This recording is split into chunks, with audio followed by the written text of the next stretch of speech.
Salut à tous et bienvenue dans ce 4e épisode de Pop Tweet, une émission quotidienne qui balaye l'actu sur Twitter. Aujourd'hui, parmi les sujets en TT, on retrouve Blanquer, Darmanin et Shakespeare. Depuis ce matin, le hashtag Blanquer démission est en TT. Aujourd'hui, mardi 26 janvier, un appel à la grève a été passé chez les enseignants. Beaucoup de professeurs présents sur Twitter expriment un ras-le-bol général. La gestion de la crise sanitaire par le ministre de l'Éducation notamment est très critiquée. Les enseignants se disent mal payés, 25% de moins qu'ailleurs en Europe, et expriment leur inquiétude vis-à-vis du Covid.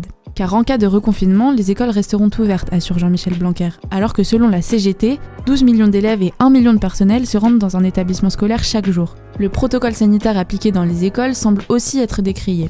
Le personnel enseignant a été rejoint par les infirmières scolaires, mais aussi les étudiantes dans des manifestations organisées sur tout le territoire. Génération Identitaire fait encore du bruit sur Twitter. Ce groupuscule d'extrême droite qui est, je le rappelle, présent dans les Pyrénées depuis quelques jours, est encore en tendance. Cette fois-ci, c'est en raison de Gérald Darmanin, qui se dit scandalisé par les opérations anti-migrants du groupe et qui a soumis au ministère de l'Intérieur une demande de dissolution. Le ministère de l'Intérieur doit encore réunir tous les éléments qui appelleraient à dissoudre Génération Identitaire, mais c'est le début d'une victoire pour ceux qui appelaient à la dissolution depuis l'arrivée de ces jeunes dans le col du Portillon. Shakespeare est en top tendance aujourd'hui, et pour plusieurs raisons. La première, assez incroyable, est que le réalisateur Nathan Shipley, à l'aide d'une intelligence artificielle, s'est basé sur un portrait de Shakespeare pour produire une photo réaliste du dramaturge. Et le résultat est assez étonnant. D'autre part, un tweet du journaliste Guillaume Durand a suscité quelques réactions ce matin. Il a écrit « Nous sommes en pleine lupinade, The Crown, Casa de Papel.